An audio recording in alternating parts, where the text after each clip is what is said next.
سلام بخش.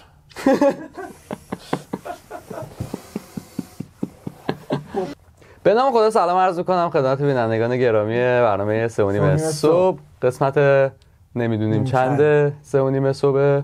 من سالارم. منم پدرامم. قراره بداهه بگیم و بخندیم.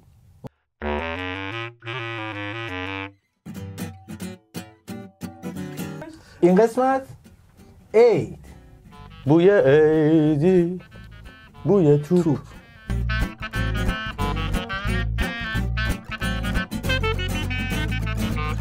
اول خودتون معرفی کنید ببینید امروز با کی طرفیم هستید. بله، بنده از به اصطلاح با ایران شناسان خیلی با مطالعه و چیزی هستم. شما با ایران شناسان با مطالعه هستید؟ نه، خودم یک ایران شناس با مطالعه‌ام. زندگیمو وقف این داستان کردم دیگه، از کودکی، از میانسالی و پیری. خب همش نشستم مطالعه ایران و کهن و تاریخ ایران مطالعه کردم. بنده مجید معصومی نژاد هستم از قم. چون میدونی که همه به اصطلاح مردممون تو قم هر قومی یک باستانشی، یک ایران شناس و خیلی علاقه‌مندن به اصطلاح ایران، تاریخ ایران و تمدن قدیممون. خیلی هم مثل که پوز میدن به این داستان اینا که اصلا از اونجا کلمه قم پوز در کردن. قم پوز. بله. چون میدونی که واقعا پوز داره. یعنی به اصطلاح چیز کهنمون، تاریخ کهن ایران واقعا یه خورده از چیز کهنتون برامون بگید. شما می‌دونید که لئونارد کوهن نابینا بوده ولی با این حال میخونده؟ چه ربطی داره؟ لال که نبوده، نابینا بوده. بتوون کر بوده و می نوشته موسیقی. یه لئونارد کوهن چه فلج که نبوده که میتونسته بنویسه. بله. ولی خب نمیدونسته که نمیشنیده که مردم دارن چی رو میزنن. خب برگردیم به بحث اصلی. پس ما امروز اومدیم خدمت رسیدیم که از شما یاد بگیریم استاد آقای معصومی. شما چی بلدین؟ الان دقیقاً میخوام ببینم تا چه حد میتونم مثلا ورود کنم این بحثو تو زمینه باستان شناسی، ایران شناسی، نوروز شناسی و کلا. ببین خب من 3 تا کتاب نوشتم در این زمینه. بله. چون میدونی که من هنوز کتاب اولمو تمام نکردم. به هر حال که شما به عنوان دانش آموز، من 3 تا کتاب دارم. یکیش هستش نوروز دروغ بزرگ. اینو تحقیقاتم اون موقع بزرگ کامل نشده بود. تحقیقاتم ادامه دادم، کتاب دوم نوشتم به اسم نوروز دروغ کوچک. رسیدم به کتاب سوم، متوجه شدین که اصلا نوروز دروغ پسران ایرانی. خیلی کوچک. اینو هر کس از زن خود میشه یادش. میدونی شما الان بله تو این کتاباتون به چی اشاره میکنید؟ من خیلی اشاره‌ای ندارم تو این کتابا. یه سری چیزا نوشتم، ادب نوشتم، مثلا نوشتم 19. واسه همین پس اومدین که اینجا مثلا تلموذ کنین یک چیزی. بعد دیگه بالاخره یاد بگیریم دیگه، بالاخره باید یاد بگیریم. شما میدونید به اصطلاح نوروز باستانی از کجا میاد؟ خیر. بازش کنید. بله. ما به اصطلاح یک دیوی بوده زمان کهن ایران. شما میدونین که همه این گیم آف ترونز و اینا هم از اساطیر شاهنامه اینا استفاده کردن. یعنی ما خیلی به اصطلاح اسطوره‌های چیزی داریم در ایران باستان و واقعی و خیلی‌ها دیدن و به اصطلاح چیز کردن. یعنی تو شاهنامه هم یه خواهر و برادری بودن که همدیگه رو حمایت می‌کردن. فردوسی اشاره مستقیمی به هدایت به اصطلاح به اون هدایت اون خواهر و برادر نداشته. ولی آره بیشتر به چیزی که دزدیدن اونا چیزای فرهنگی غربیه که به اصطلاح می‌خواستن بزنن ایران کهن رو که واردش کردن. بیشتر از دیوا و قولای ما استفاده کردن تا به اصطلاح بتمون درام. یک شخصیتی هستش توی شاهنامه به اسم درنگدار که این هی تکرار میشه. درنگدار نه هی تکرار میشه. اصلا اسمش یه یارویی که اصلا حرف نمیزنه ولی وقتی هر وقت بهش اشاره میکنن میگه که درنگدار. چون می‌خواسته هولد که بعداً نگاه میکنم مثلا یک روز آخری داره میگه درو نگه دار. عجب. موهای تنم سیخ میشه از این موضوع فکر کنم. یکی از همین دیوایی که اساطیری که داریم یک دیو سیاه رنگی هست. خب بسیار عظیم و جثه این که به حمله میکرده به کشورها، به شهرها و به اصطلاح روستا و دهکده ها و نابود میکرده. خلاصه اصلا واسه همین میشه که کوروش بزرگ یه ارتشی سالانه میسازه و اینا میان رژه میرن که این غوله به اصطلاح چیز بکنه، به خودش بترسه و نیاد توی چیز. کلمه نگاتیو از اینجا اومده که در واقع نگاتیو بوده. پس نگاتیو، آره. که میدیدن که یه غوله میاد و خیلی جالب بوده واسه همه و میگفت نگاتیو. بعد یواش یواش خواستن از این تصویر برداری بکنن. بله. که به نگاتیو ما رسیدیم. بله بله. و دیگه از اون بعد غولو ندیدن، یعنی تا به نگاتیو رسیدن دیگه نگاتیو رفت و دیگه فقط نگاتیو شد. عجب. آره. چون اون زمان اون دیو بزرگ به اصطلاح یک همسری هم داشته که توی اساطیر ایران این بنده اون همسر بوده، بهش میگفتن بگادیو. این هم خیلی جالبه ها. یعنی شما توی تحقیقاتتون آیا متوجه شدین که چطوریه که مثلا سانتا همیشه کادو میاره ولی حاجی فیروز همیشه دنبال یه چیزی بکنه؟ دلیلش چیه استاد؟ از شما چی کنده حاجی فیروز؟ بین سانتا و حاجی فیروز، ولی سانتا رو انتخاب میکنم. سانتاس یا سانتاس؟ تلفظ درستش سانتاه. سانتاه. بله بله. سانتاه. رو میدونیم که از به اصطلاح آسیای شرقی و ژاپن. بله دیگه، به معنی خورشید یکی از وسط دو نصف شد دیگه. سانتا.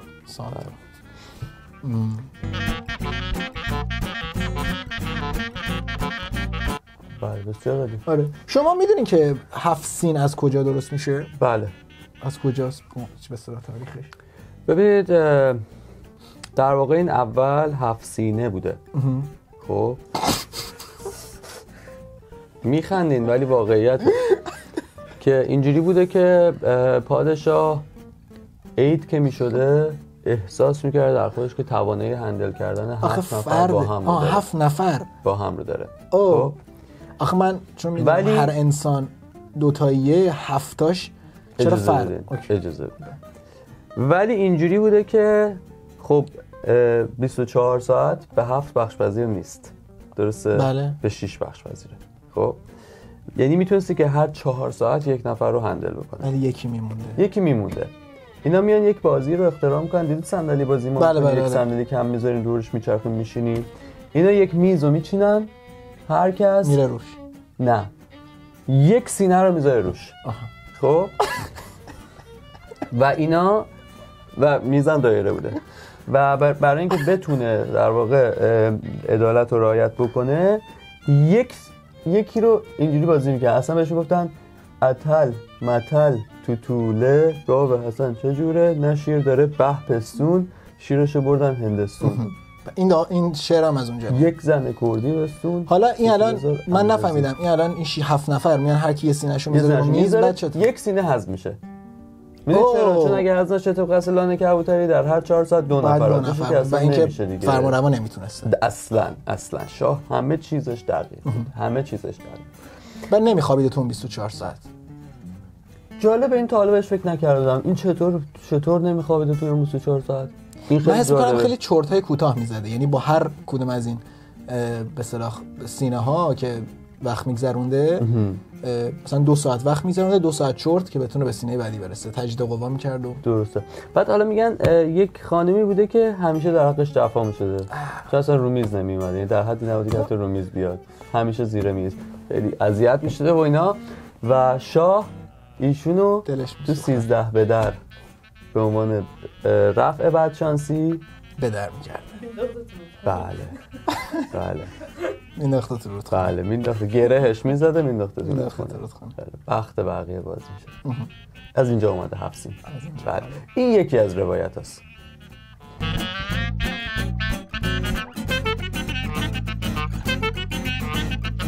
اینو شنیدین که یک روز قبل از نوروز خواب میبینه که 7 سینه لاغر 7 سینه توپل رو میخورن؟ خواب میبینن و میره پیش پادشاه، تعبیرش میگه چیه؟ میگه اون کوچولوها رو بندازید قبل 13 به در بندازید تو آب. اصلا که 13 به در اینجوری میشه که اون کوچیکو متاسفانه چیز میندازن، گره زده نزده میندازن تو آب، میره که بعدن در واقع یکی از زنهای فرعون اون کوچولو رو میگیره از آب، نجاتش میده و بعداً اون میشه حضرت پیامبر عزیز مصر میشه. بالاخره عزیز مصر عزیز ما نخواهد مادر بزرگ مصر بوده. مادر بزرگ مصر بوده، از زیبایان مصر بوده. بله.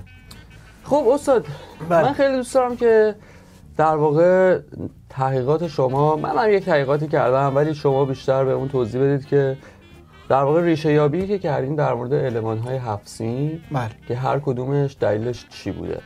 خیلی خوشحال میشم بدونم. با سیب شروع بکنیم. بله. من میخوام با سکه شروع بکنم. باشه پس من دوست داشتم با سیب شناسی بکنیم ولی سیب شناسی بکنیم. بله. یه صحبتایی هم هستش که میگن اصلا سیب نبوده، سیبیل بوده. آها. بله. که المان اصلی که یک در واقع تار سیبیل رو میذاشتن به نشانه اعتبار در واقع پادشاه. ولی به مرور زمان یعنی هر پادشاه میومده به تک تک واسه همه خانواده‌هاش یه سیبیل میداده. بله. اینجوری میشده که هر نوروز مثلا مجبور بوده پادشاه بتراشه سیبیلو که بتونه پخش بکنه. بله. دقیقاً. و هر چیپ سیبیل پادشاه پرتر، روزیای به اصطلاح دهکده بزرگتر، کشور و حکومت بزرگتر داشته. دقیقاً درست فرمودید. کاملا آگاه هستید. خیلی خوبه. چون برداشت گذاشت آقا محمد خان چون که دید که نمیتونه با سیبیلاش، یعنی سیبیلی دیگه نیست برای ایشون که بتونه وارد سفره مردم بکنه. شما میدونید تو ترکیه حالا 7 سین رو به جای سیب چی میذارن؟ سیبیل جان رو میذارن. یه عکس سیبیل جان همیشه هست. سیبیل جان چیه؟ خواننده معروف. خواننده مورد علاقه شوهرخاله بنده. اصلا ایشون ببینن این برنامه رو از دستتون شاکی میشن. سیبل جان. شما یه زمانی بود در هر کامیونو باز می‌کردی یه سمتش همیرا بود یه سمتش سیبل جان بود. دقیقاً. بله. شما دیگه رانندگی کامیونو که قبول دارین؟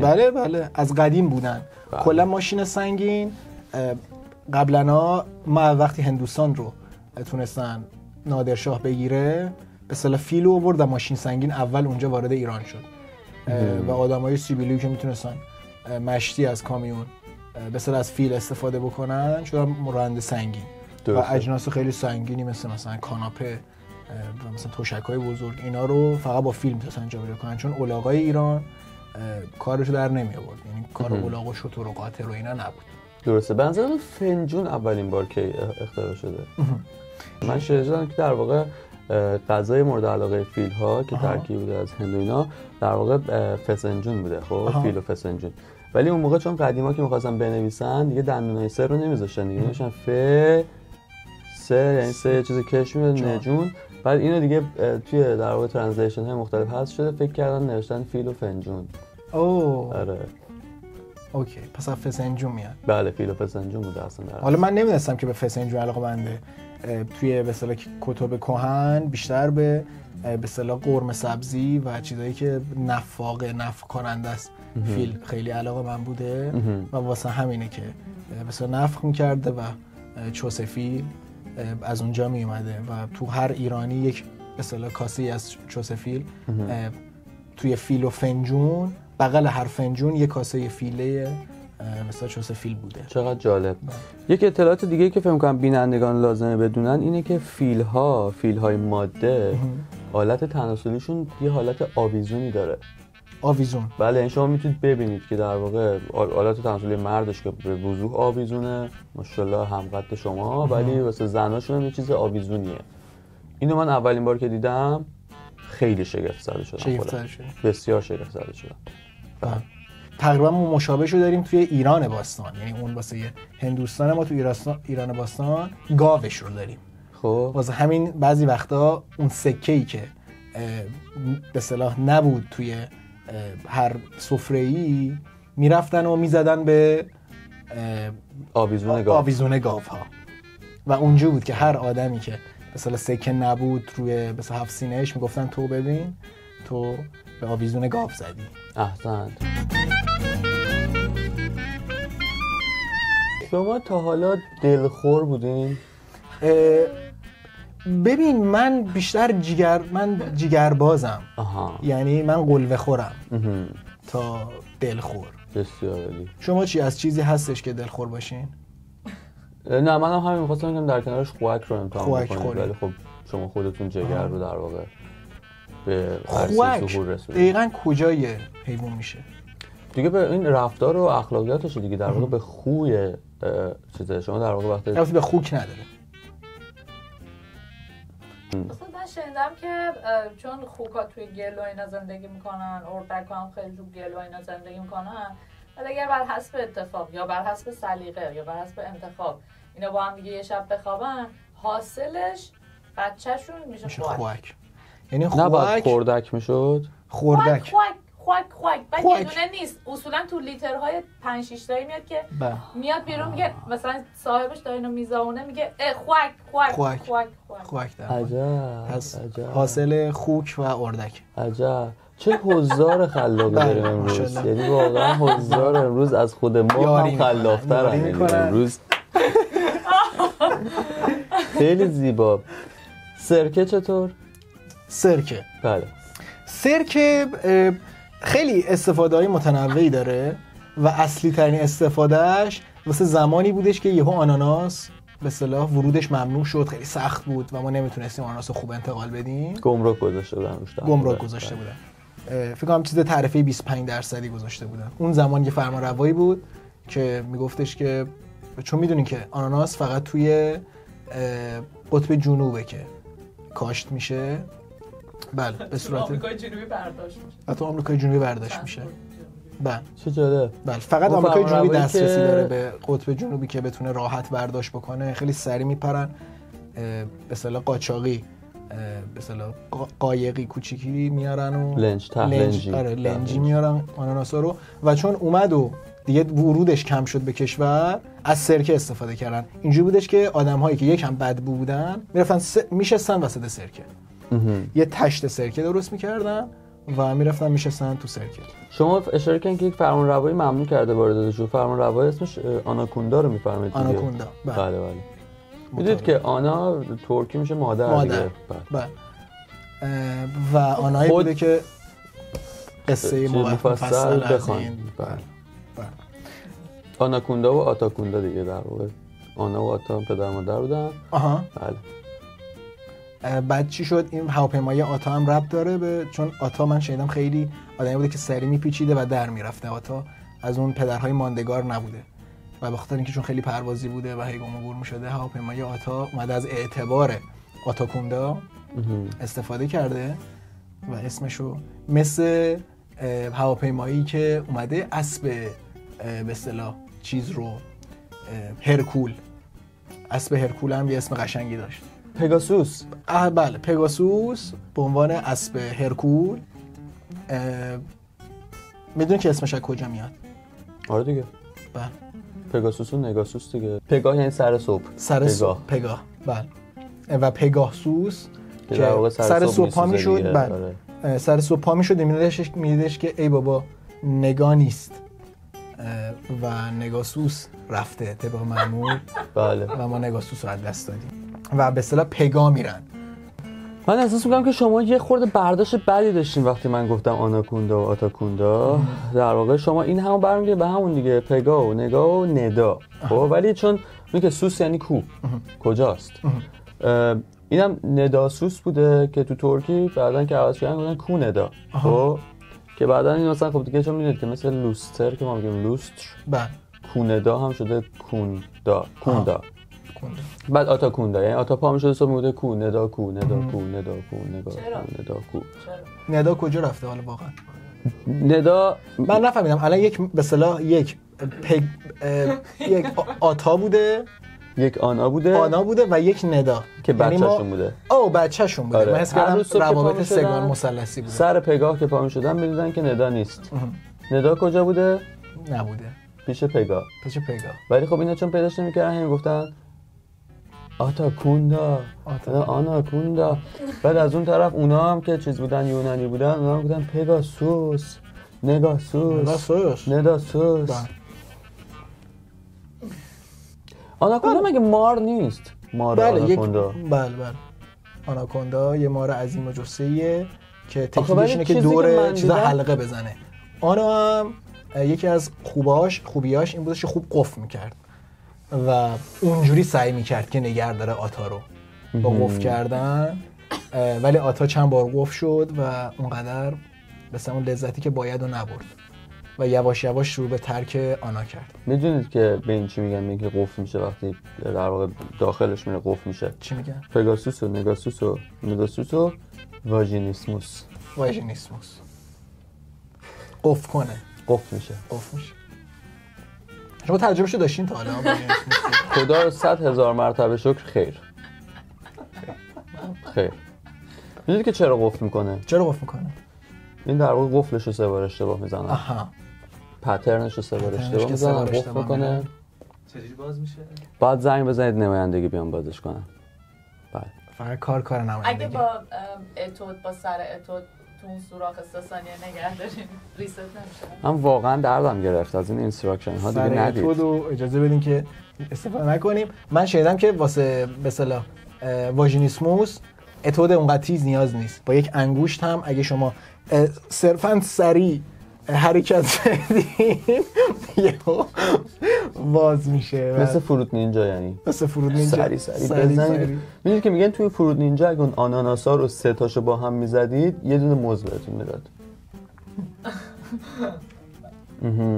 میدونید که میگن این سرکه هایی که خراب میشد و در واقع شرابی که خراب میشد میریختن تو رود دیگه. خب میریختن تو رود، یکی پایین دست رود اینا رو میگرفته و میبرده و میشده اونا میشدن شراب مصر. شراب مصر. بله. مثل همون که تو نیکی کنو در دجله انداز. در اونا یک شرابی رو میریختن تو دجله، یکی اونور وا میستاد در هم واز و ایزد در اون بیابانش میدهد باز که بعد دهنتو باز میکردی و میگرفتن شراب. المان بعدی که میخواستیم راجبشون صحبت بکنیم که با سین شروع نمیشه آینه است. آینه است که چرا یک دفعه آینه وسط 7 سین گذاشته شده؟ دلیلش اینه که اجسام در آنچه در آینه میبینید به شما نزدیکترن. این در واقع میخواد به شما نشون بده که سال بعد به شما نزدیکتره. واسه همین هم هستش که سر سفره عقد هم آینه و شمعدون حتما استفاده میکنن. بله. که به بقیه این تذکر رو میدن که این اتفاق از اون چیزی که فکر میکنین به شما نزدیکتره. دقیقاً. که اصلا میگه که خود بشکن، آینه شکستن یه بار استفاده کرده بودن از این شعر. بله. من خیلی شعرهای محدودی حفظم. 4-5 تا. بخاطر همون احتمال اینکه این تکرار بشه شما سعی کنید هر سری شگفت زده بشید. هر سری که شنیدید انگار که یک حرف مغزی شمعدون واسه چی بغل آینه است؟ مثلا دوتا، این دوتاییش چرا؟ شما زن و شوهر داریم، یعنی 2 تا انسانن و هر کی یک شمعدون. یعنی اینو المان زن رو که نمیتونست شمع بذاره، المان مرد شمعه. بله. المان زن شمعدونه. آها. خب که در واقع بالاخره روشن کردن شمع یعنی این نشانگر اینه که اون چیزی که داره آب میشه و از بین میره به اصطلاح مرده توی اون مرده. و شمعدون میبینی که سالیان سال ترتمیز شیک میمونه و این شمعان که هی دارن جا به جا میشن. شما راجع به سنجد بله اطلاعی دارین که چرا 100% سفره شده؟ بله. ببینید سنجد بالاخره یکی از عروسک‌های بسیار خوب ایرانی بودش که پرورش داده شد و ساخته شدش. خدا بیامرزه خانم لیلی رشیدی رو که هنوزم در قید حیات هستن اتفاقا و ایشون اولین نفری بودن که لیلی رشیدی بودن دیگه که اولین بار دستشون کردن تو سنجد. درسته؟